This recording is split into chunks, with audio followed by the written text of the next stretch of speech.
Today we shift from hyperthyroidism to hypothyroidism using Hashimoto's as the primary model. With Graves, the gland produces excess hormone. With Hashimoto's, the immune system slowly destroys thyroid tissue, causing low T4 and T3 and a full-body slowdown. Hashimoto's is the most common cause of hypothyroidism. Hypothyroidism means the body does not receive enough thyroid hormone to meet metabolic needs. Primary hypothyroidism is failure of the gland itself from Hashimoto's, iodine imbalance, thyroidectomy, radioiodine, or drugs. Here, thyroid-stimulating hormone rises and free T4 falls. Central hypothyroidism comes from pituitary or hypothalamic disease, with low or normal thyroid-stimulating hormone and low free T4. Subclinical hypothyroidism shows mildly high thyroid-stimulating hormone with normal free T4. Hashimoto's, or chronic autoimmune thyroiditis, occurs when antibodies against thyroid peroxidase and thyroglobulin attack follicular cells, causing inflammation, fibrosis, and gradual failure. Patients may begin euthyroid, move to subclinical stages, then develop overt hypothyroidism. Some experience a brief hashitoxic phase. Risk factors include female sex, middle age, family history, other autoimmune diseases, iodine imbalance, radiation, and certain drugs. Symptoms reflect a metabolic slowdown, fatigue, weight gain, cold intolerance, dry skin, brittle hair loss, myxedema, bradycardia, low cardiac output, dyslipidemia, constipation, depression, cognitive slowing, and reproductive changes like infertility or heavy bleeding. Children may show growth delays. Severe disease can progress to myxedema coma with hypothermia, hypotension, hypoventilation, and altered mental status. Early Hashimoto's may show a painless, rubbery goiter.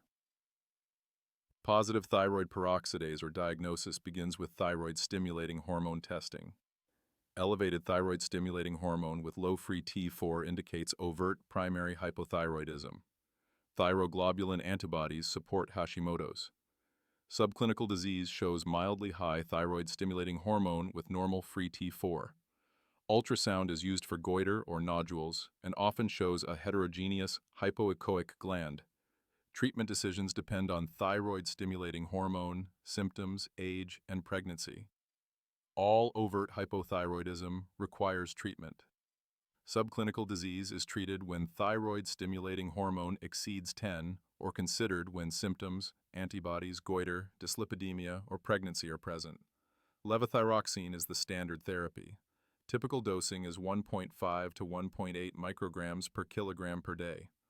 Older adults or those with coronary disease start low and titrate slowly to avoid cardiac stress. Levothyroxine must be taken daily on an empty stomach with water, waiting 30 to 60 minutes before eating. Iron, calcium, antacids, and bile acid sequestrants reduce absorption. Consistent brand use is important. Thyroid-stimulating hormone is checked 6 to 8 weeks after dose changes, then every 6 to 12 months when stable.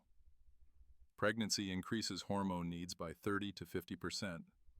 Over-replacement increases fracture risk in older adults.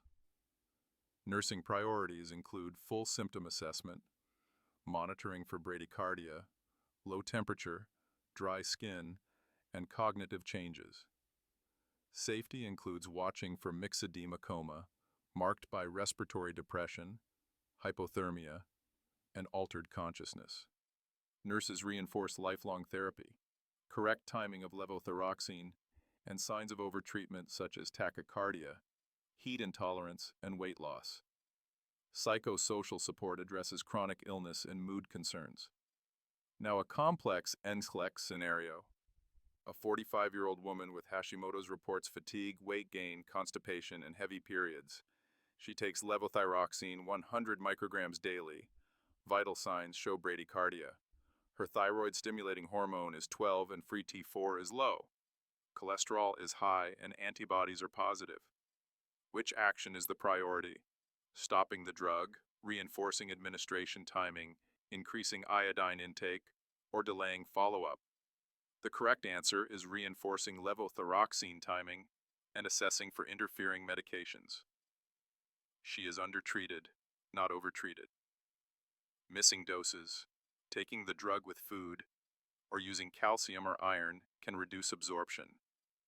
Stopping or lowering the dose would worsen hypothyroidism. Increasing iodine does not fix autoimmune destruction.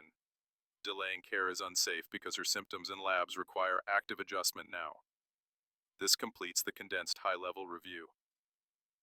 As we close this journey through hypothyroidism and Hashimoto's, remember that mastery comes from clarity, repetition, and confidence in your clinical judgment.